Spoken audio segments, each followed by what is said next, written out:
All right, guys, what we're going to talk about here today is we're going to talk about slope intercept. Usually when I do notes like this, I break it down. You have the title up here. So our title is going to be right here. Then I always put an inspirational quote. I'm a big inspirational quote guy. So today's inspirational quote comes from Martin Luther King. We need to accept finite disappointments. Finite means endless or ending, where they end, but never lose infinite hope. Obviously, you guys know what infinite means. It goes on forever. Right here, guys, what the 1, 2, 3 is the 1, 2, 3 is going to be the most important things from this set of notes. You will have to fill these in when we take notes. It's pretty simple. All notes, okay, are going to be worth 5 points. It's pretty easy. This is going to be right here. 1 point for writing the inspirational quote. That's real simple. You're going to get 1 point for writing 3 important things. Now make sure that these 3 important things come directly from the notes themselves. Don't write stuff that don't make any sense. Okay, so like right here, you can just see slope, rate of change. You can call it movement. You're just picking out the 3 most important things. That way, when you're taking the notes or looking back, you can just, oh, okay, I got to remember this. Oh, okay, I got to remember this. Okay, and then the rest of the notes, anything that I write, you got to make sure you copy down. That's 3 points. Please try to put in your own words. You don't have to copy exactly everything that I say, but try to put in your own words just to make life a little bit easier. So that's where you get the 5 points from. Okay. So today what we're going to talk about, guys, is we are going to talk about slope intercept, kind of a review. Hopefully you guys remember it. So I'm going to go kind of quick through it. If you need extra help, just email me, okay, and I can help you on it. But what slope intercept is, guys, it's graphing. We're graphing. Okay. Slope intercept is always going to be in the form y equals mx plus b. It's right there, where the y is always by itself. Okay. And the x always has some number. Okay, it doesn't always have to have a number in front, but the most important thing is y is by itself, and then we get x over on the other side. Anytime I have a plain x and a plain y, what I mean by plain x, plain y is that there are no variable or no exponents attached. So this isn't y squared, this isn't x squared, x isn't an exponent. They're just plain variables, an x and a y. This is known as slope intercept form. You can also write it in a standard form, which I'll show you towards the end. It's pretty simple. But anytime I have this, I should recognize right away that it's going to be a straight line. All right, that's what we're going to start dissecting as we change what happens to my variables, what happens to the graph. So right now, you should notice that anytime I have a plain x, plain y, it should form a straight line.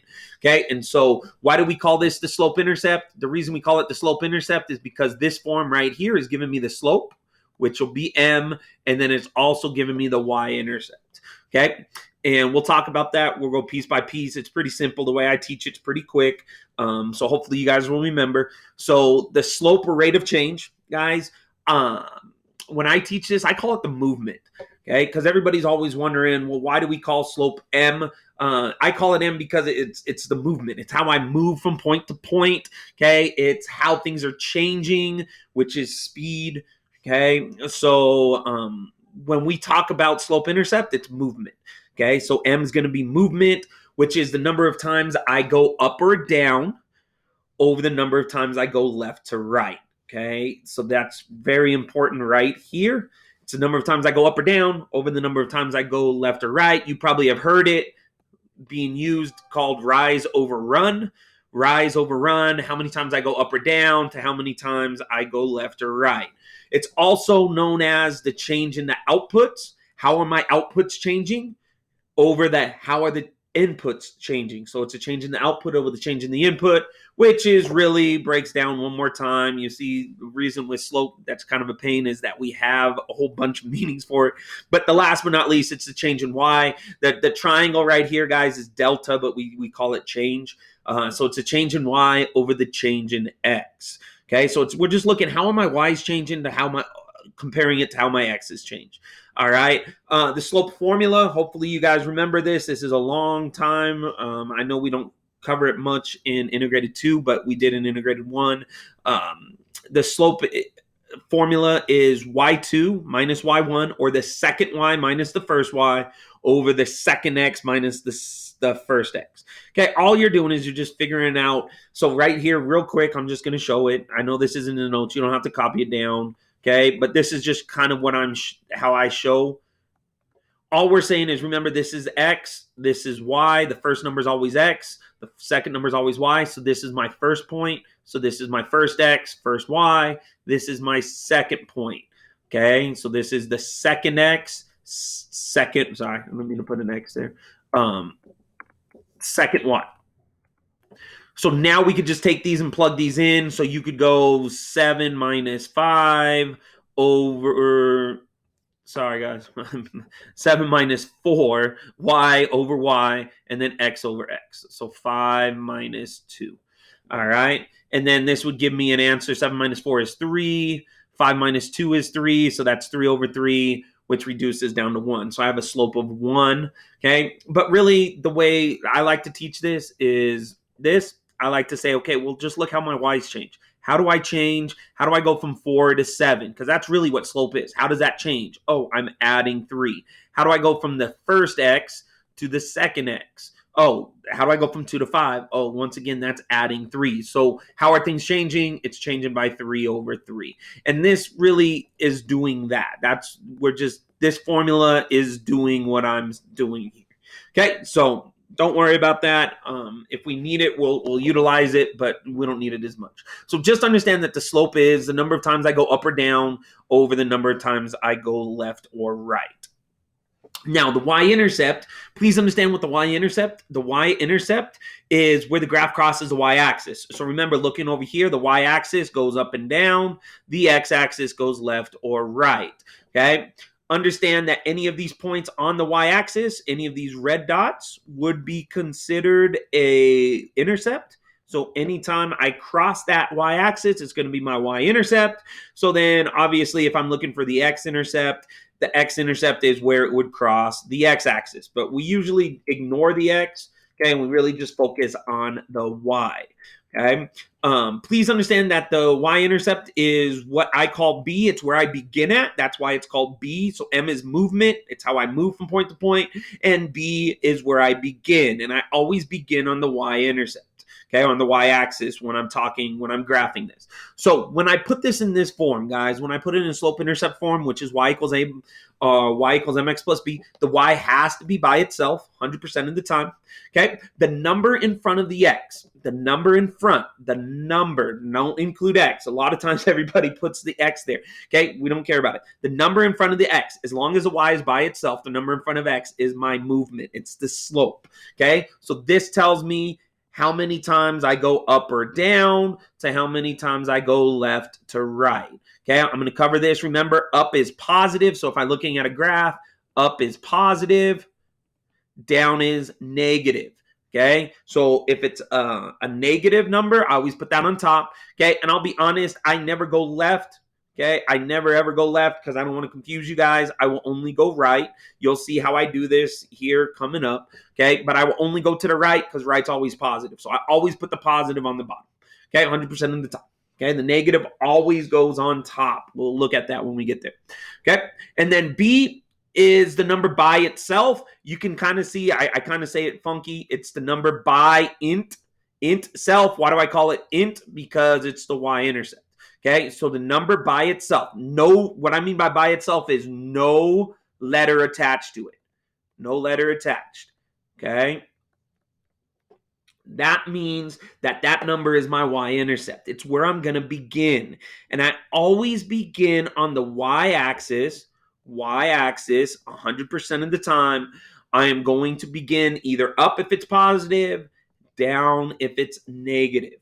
All right. So you'll see it. It's pretty simple once you get the hang of it.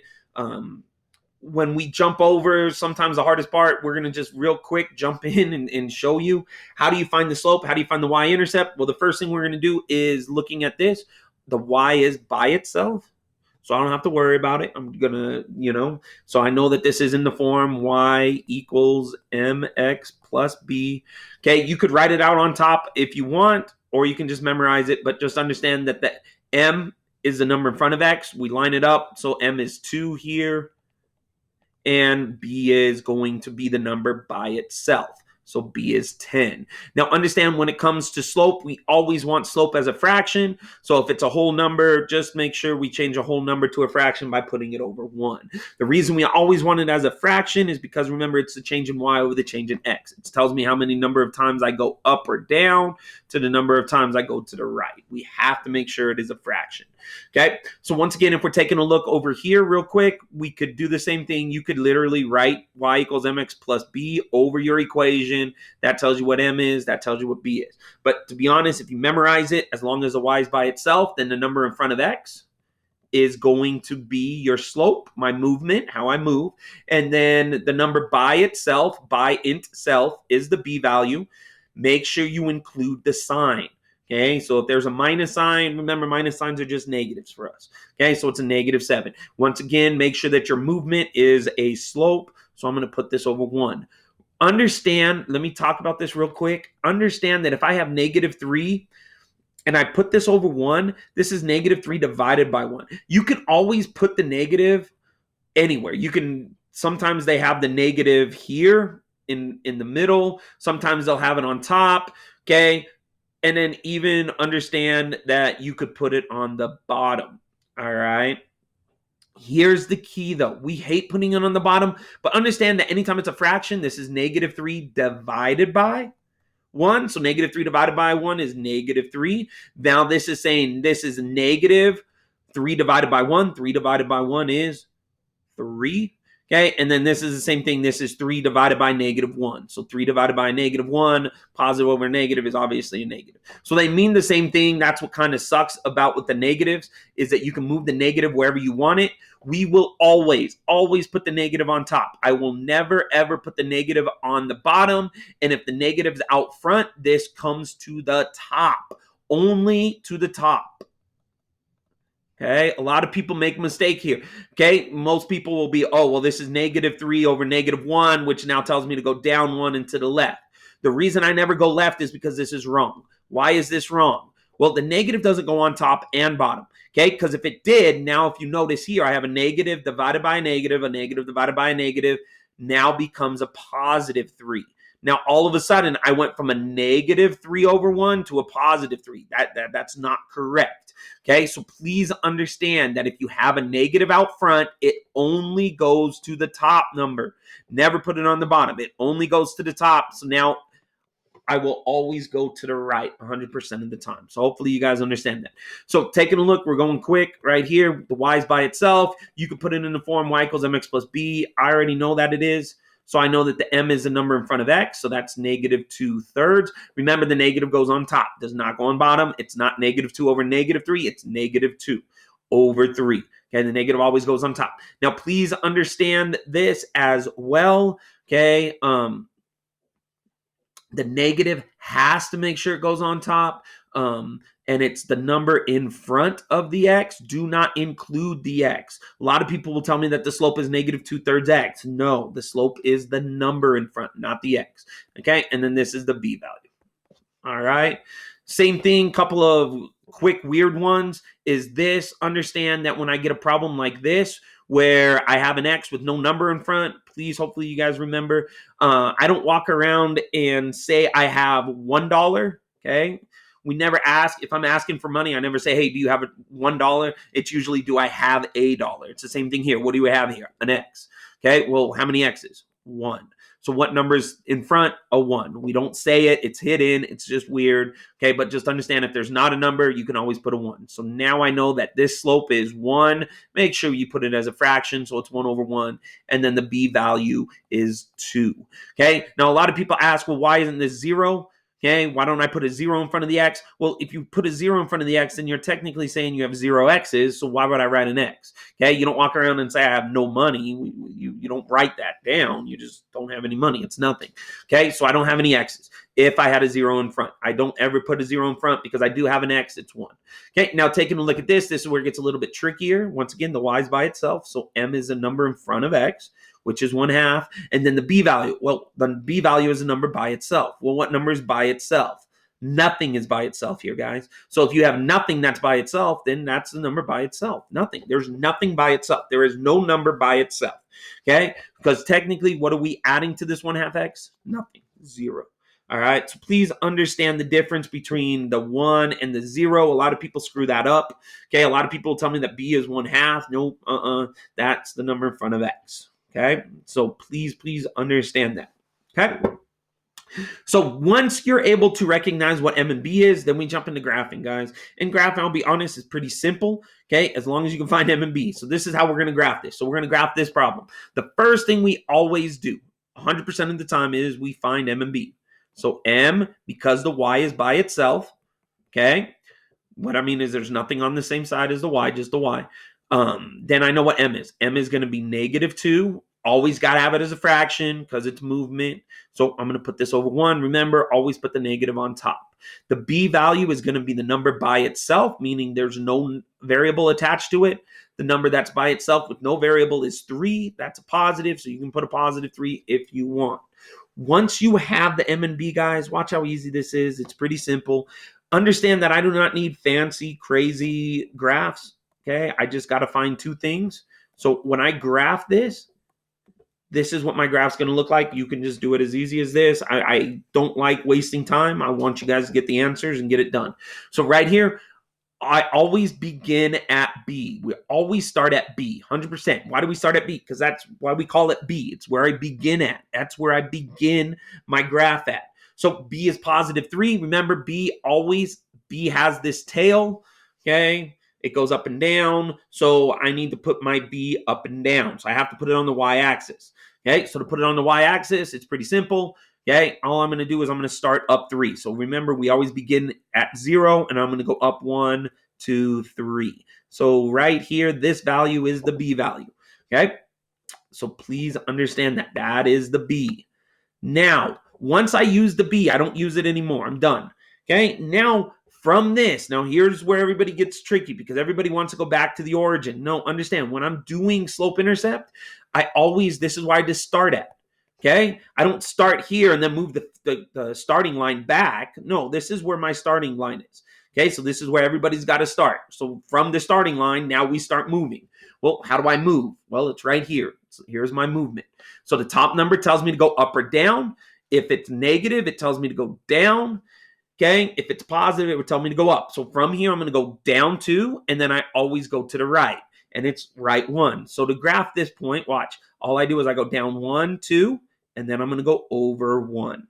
Once I do that, you could keep going because the slope tells me how do I go from point to point. So if you really want to get crazy and have a nice straight line, you could do the same thing. We can go down 2, over 1, put a dot. You could go down 2, over 1, put a dot. You don't need to. You only need 2 dots. But if you want to make sure you have a nice straight line, then we're good.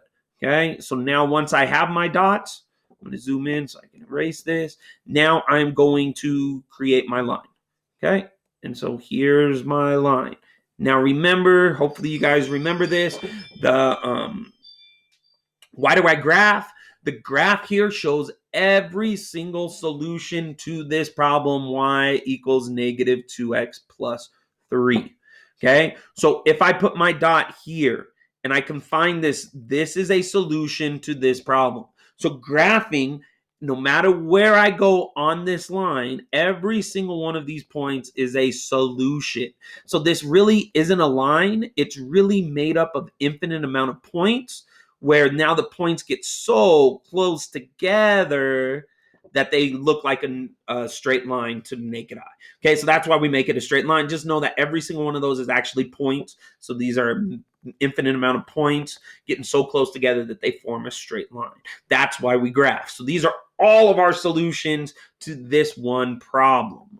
Okay, so hopefully that's kind of a review. Hopefully you'll see it. The last thing that I want to cover that I realized I didn't put in the notes, but I noticed on the homework that we need to know this. What happens if I give you a problem like this?